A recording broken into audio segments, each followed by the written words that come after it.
৫৮ দিনের নিষেধাজ্ঞা শেষে বুক ভরা আশা নিয়ে সাগরে মাছ ধরতে গিয়েছিলেন উপকূলীয় জেলা বাগেরহাটের জেলেরা। কিন্তু বঙ্গোপসাগরের সৃষ্ট নিম্নচাপের প্রভাবে উত্তাল রয়েছে সাগর, যে কারণে বেশিরভাগ ট্রলারেই মাছ না পেয়ে খালি হাতে ঘাটে ফিরছে। জেলেদের অভিযোগ, একদিকে দফায় দফায় সরকারের নিষেধাজ্ঞা, অন্যদিকে জলদস্যুদের উৎপাত। এই কারণে পাওয়া যাচ্ছে না কাঙ্ক্ষিত পরিমাণ মাছ। ফলে সব মিলিয়ে চরম অনিশ্চয়তার মুখে পড়েছে উপকূলের হাজারো জেলে পরিবার। নিম্নচাপের কারণে আমরা সাগরে যাইতে পারতে আসি না। সাগরের মাছ পোনাও নাই। মহাজনের লক্ষ লক্ষ টাকা দিয়ে বাজার করিয়া আমাদেরও কষ্ট হয়, মহাজনেরও কষ্ট হয়। আমরা খুব অসহায়। সাগরে এমনি মাছ নাই, এরপরে চারিদিকে ডাহাই, এরপরে এখন যে আল্লাপাক কেমনে বাঁচাইবে আল্লাহই জানে।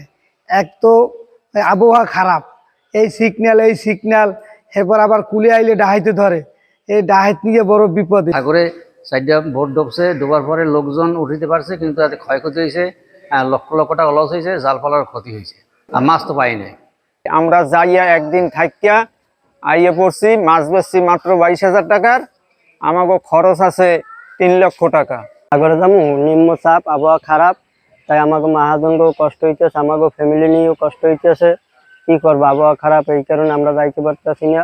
আল্লাহ বাসলে সামনের সপ্তাহে যেই রওনা দিয়ে যাওয়া যায়।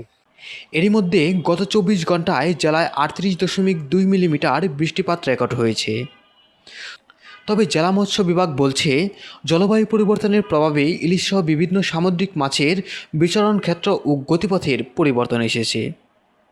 পাশাপাশি আধুনিক প্রযুক্তি নির্ভর মাছ আহরণে পিছিয়ে থাকায় স্থানীয় জেলেরা কাঙ্ক্ষিত পরিমাণ মাছ ধরতে পারছেন না। জেলা মৎস্য অধিদপ্তরের তথ্য অনুযায়ী বাগেরহাটে প্রায় 13,385 জন নিবন্ধিত সাগরগামী জেলে রয়েছেন।